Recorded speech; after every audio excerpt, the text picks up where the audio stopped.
Slaves in southern urban areas were used obviously alternatively from their farm counterparts. They served as factory workers or as construction laborers, and some were able to purchase their freedom from their savings, or they were able to disappear into society.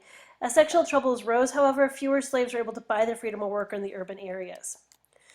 In terms of slavery, just some key things to remember: varied degrees of repression, although most received adequate housing and diet. You didn't want to abuse your slaves or kill your slaves because it would result in you having to buy new ones. Slaves did commit some uprisings to try to get their freedom. Many slaves tried to run away, obviously using the Underground Railroad. Injustice created quite revolt, as slaves sabotaged their facilities, found ways to become unproductive for their masters, and ridiculed their owners. They would gradually become less productive, for example. Despite their repression, slaves created their own common culture. The Southern response to slavery was massively just in terms of defense. Defense of slavery shifted from an early view of slavery as a necessary evil to a positive good. They used scientific arguments such as they were an inferior race, and so it was white man's burden to take care of them, to biblical texts and historical examples to justify slavery. As time passed, this defensive position and abolitionist sentiment increased in fervor. Some Southerners, like George Fitzhugh, a Virginia lawyer, defended slavery by condemning Northern wage slavery. He used the idea of African American inferiority to suggest that whites were protecting slaves from a world of fierce competition in which, on their own, they would not survive. Uh, some slaves obviously were tired of this, so they tried to run away. So they would use the Underground Railroad, which is a series of houses, cabins, and all these things that were hidden. And you would have to follow the drinking gourd, and hopefully you'd find a conductor. And it would lead you usually up into Canada. It was the method used to move slaves to free territories. Harriet Tubman was the most famous slave smuggler or conductor on the Underground Railroad. She herself was a freed slave, and she led over 300 to freedom. The Underground Railroad did lead to tension between states, however. James K. Polk was the 11th president, who was a dark horse Democratic candidate. He was a firm believer in manifest destiny and expansionism. When he ran, he promised only serve one term.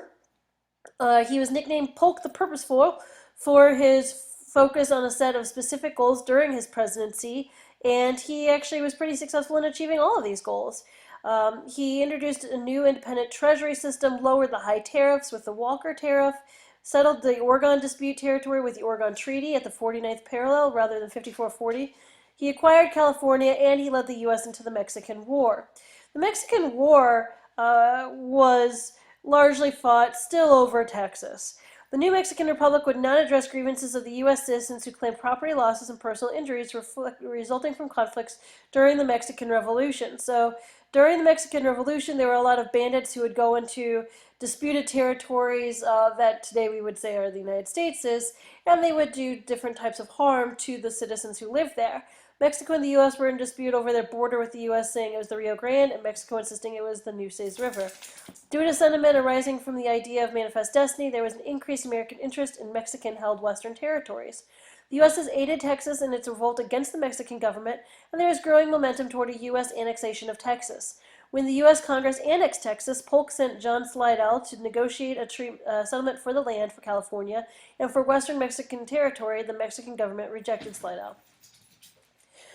So war breaks out. John C. Fremont won attacks on land and sea in and near California. Zachary Taylor defeated large forces in Mexico. Mexico refused to negotiate, so President Polk ordered forces led by Winfield Scott into Mexico territory, Mexico City. The Treaty of Guadalupe Hidalgo in 1848 ultimately ended the war, giving the U.S. the land originally sought by Slidell in the first place. The border was set at the Rio Grande River, but it did raise questions of slavery in the new territory. Henry David Thoreau and a young Whig, Abraham Lincoln, both outwardly opposed the war. The Wilmot Proviso was an amendment to a Mexican War Appropriations Bill that proposed slavery could not exist in any territory that might be acquired from Mexico. The amendment was passed in the House of Representatives several times, but it ultimately defeated on each occasion because the South had greater power in the Senate. This represented the looming question of slavery's future, which would be decided by the Civil War. Ultimately, the decision was that new states were going to have what was called popular sovereignty, And basically, in popular sovereignty, the idea was that the status of slavery in the territories was to be determined by the settlers themselves. The doctrine was first put forth by General Lewis Cass. It was promoted by Stephen A. Douglas, and it was meant as a resolution to the looming crisis of the slavery question as well. The Free Soil, Free Labor Party started as a anti-slavery idea that was less opposed to the institution of slavery than it was to the extension of slavery into the U.S.'s western territories. So it was an abolitionist in nature, it just didn't want slavery to spread at first. Supporters wanted land to be available for white people to settle and to become financially independent without competition from slavery. Free Soil Party was created in 1848, drawing from anti-slavery Whigs and former Liberty Party members. It opposed expansion of slavery into the new territories, supported national improvement programs, and promoted small tariffs to help raise revenue. Zachary Taylor defeated the Free Soil candidate Martin Van Buren for president in 1848, and it was mostly overtaken by the Republicans by 1854. In terms of Mexico, finally, Mexico's secession and slavery, the argument existed about slavery in the newly acquired Mexican secession states. The state writers believed that the territory was the property of all states and that the federal government had no right to prohibit property ownership in the territories. If a slave is a property and you bring it in, the government shouldn't be able to tell you whether or not that's okay. Just like if I brought in my couch. So again, it's equating slaves as property and not people. Many anti-slavery and federal government supporters contended that Congress had the power to make laws for the territories. The argument in favor of federal power was based on the Northwest Ordinance of 1787 and the Missouri Compromise of 1820. All this is going to come to a head with the gold rush. Miners who rushed to California after the discovery of gold were called 49ers. Ultimately, over 80,000 prospectors rushed to San Francisco. This increased population led to California joining the Union as a free state, and it connected to the idea of manifest destiny. Zachary Taylor, following in the success and the fame earned during the Mexican War, is going to become the 12th president as a Whig. He opposed the spread of slavery, encouraged territories to organize and seek admission directly as states to avoid the issue of slavery, and then he died suddenly in 1850 and was replaced by Millard Fillmore. By 1850, the North was very industrialized, while the South still obviously depended on agriculture. And our technology exceeded Europe in areas such as rubber, coal power, mass production, and the telegraph. Cheap immigrant labor threatened the established workers' jobs, however. Agricultural technology increased harvest sizes and saved on labor and made selling farm goods to international markets possible. This meant that there was an increased demand for agriculture, and railroad is going to be the primary tool by which the goods are transported. Some examples of technologies created during this time period that helped in agriculture were John Deere's steel plow industry and Cyrus McCormick, who invented the mechanical reaper.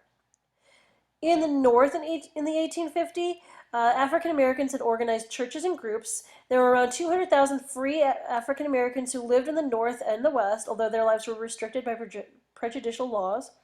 Immigration and new sources of labor for employers threatened the economic security of Northern African Americans. North in general had higher wages than the South, and their economy was growing. Railroad competition began to harm the canal business. Large numbers of Irish and Germans immigrated to the U.S. Urbanization increased as the population grew, bringing problems such as slums, impure water, rats, and foul sewage. In the South, they still largely had a plantation system with cash crops grown by slave labor. Agrarian slave labor was more profitable than using slaves in factories. Capital funds were tied up in lands and slaves, so little was left for investing in new growth or industry. It meant basically that either your slaves were reproducing or you were constantly trying to buy new slaves, and so you weren't spending the money in investing in new businesses. Value system was put an emphasis on leisure and elegance. Unlike the North, the South remained agrarian and its population was less dense. Due to the rise of cotton, the influence of the Gulf states in the South began to grow because states like Mississippi and Alabama had ideal climate for cotton. Cotton became the largest export of the U.S., king cotton, and slave importation continued throughout the 1850s into southwestern states despite the federal outlaw. Few immigrants went to the South. Stephen Douglas was a senator from Illinois who was dubbed the Little Giant, and he's famous for his debates against Lincoln. He was an expansionist and a supporter of the Mexican War. He broke the Compromise of 1850 into smaller, more acceptable pieces of legislation and pushed it through using various allies in Congress. He was very skillful at negotiation with various political parties. He introduced the Kansas-Nebraska Act in 1854, and during a Senate campaign in 1858, participated in debates against Abraham Lincoln, which were called the Lincoln-Douglas debates. He believed popular sovereignty was the appropriate way to handle the slavery question. The Compromise of 1850 was known as the Omnibus Bill. This was proposed by Henry Clay and handled by Stephen Douglas. Douglas broke the legislation into various pieces, which helped assure its passage. This allowed northern and southern legislators to vote against just the parts they didn't like. So instead of having one giant bill, he basically had little bills that were easier to pass. The compromise led to a sectional harmony for several years. Part of what it did was it allowed California to be admitted as a free state. New Mexico and Utah were admitted based on popular sovereignty. The slave trade was abolished in the District of Columbia. To appease the South, they had increased fugitive slave laws and federal payment to Texas for lost New Mexico territory. The Fugitive Slave Act, which was part of that omnibus bill, was a new act that reinvigorated enforcement of some guidelines that had already been established in the Fugitive Slave Act of 1793, which had been mostly ignored by northern slaves. It created federal commissioners who could pursue fugitive slaves in any state and paid $10 per returned slave, creating this demand for bounty hunters. African Americans living in the North and claimed by slave catchers were denied portions of legal due process. So if you've seen the movie 12 Years a Slave, that's what this is based on. Some northern states passed personal liberty laws that contradicted the act, and it did lead to small riots in the North and increased the rift between the North and the South. So Fillmore was the president that took over when Taylor died suddenly. So he was the 13th president. As a congressman, he revealed his opposition to both the expansion of slavery and various abolitionist activities during driving away supporters. So he was kind of on the fence about a lot of things. He supported the Compromise of 1850, and he failed to obtain a nomination in 1852, but was nominated by both the Whigs and the Know Nothing movement in 1856. The Know Nothings were a political movement that supported Americans and American ideals over what it saw as the influence of immigrants. It was a very nativist-driven party. It also grew power from those dissatisfied with the perceived unresponsiveness of local leadership. It was influenced by German Irish Catholic immigration during the period. Know Nothing suspected the immigrants of anti-Americanism and feared the influence of the Pope in Rome. The name of the movement comes from its roots in secrecy. In its early days, members were supposed to answer that they did not know about the organizations if asked by outsiders.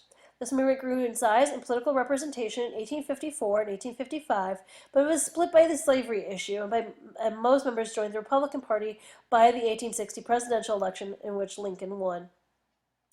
Harriet Beecher Stowe, most important thing to know about Harriet Beecher Stowe, famous writer of Uncle Tom's Cabin.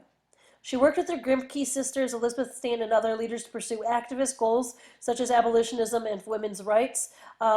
However, Uncle Tom's Cabin was the most pivotal thing that she did. She wrote this book all about the experiences of slavery. It was denounced in the South and praised in the North. It turned many toward active opposition to slavery and helped bolster sympathy for abolition by Europeaners. Wow, I gave up on speaking there. Europeans who had read it. Franklin Pierce was the 14th president, Democrat from New Hampshire. He supported Manifest Destiny despite Northern concerns that it would lead to the spread of slavery. He had signed the Kansas-Nebraska Act, and he also sent Commodore Matthew Perry into Japan to open the country to diplomacy and commerce with the Treaty of Kakanagawa. I got no clue. But it's the treaty that is going to make it so that Japan's going to be one of our primary trade partners for a couple of decades anyways. He also opened Canada to greater trade. Pierce's diplomats failed in their attempts to purchase Cuba from Spain, which is a long-term going to result in the Spanish-American War in about 50 years, but at the time it just led to the Onstead Manifesto. And then Henry David Thoreau was a transcendental writer influenced by Emerson. His most famous book is Walden, which repudiated the repression of society and preached nonviolent civil disobedience. You'll read that next year. He protested unjust laws, slavery, and the Mexican Revolution and the Mexican War. To demonstrate against these issues, he refused to pay his poll tax and was forced to spend one night in jail. He would go on to influence people like Gandhi and Martin Luther King Jr.